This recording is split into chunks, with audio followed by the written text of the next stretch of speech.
Hi, it's Ulianka. In today's video I'm going to show you a palette by Global, which is called All You Need. You have 12 colors in rectangular containers, and I'm going to show you some samples and my opinion about this palette. Okay, let's get started.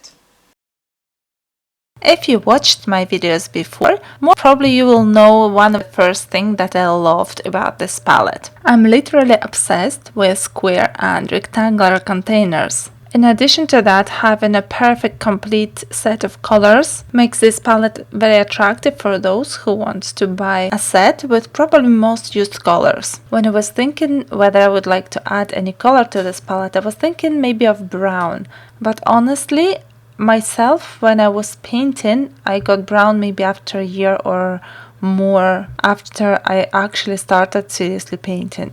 Also, I wouldn't change any color for lighter or darker. I don't know who was choosing colors for this palette, but I think they made a really good job. The paint itself, it's a very good quality paint, and I think there is nothing else to be said. Definitely, if I was a beginner painter, that would be one of the first set that I would like to buy to have all of the colors. Plus, I would add to this palette a set of 1 strokes.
So this is how all the colors look on the hand, on the rubber and in the palette itself. I hope this video is useful for you, and I'm waiting to see you very soon in my next video. Bye!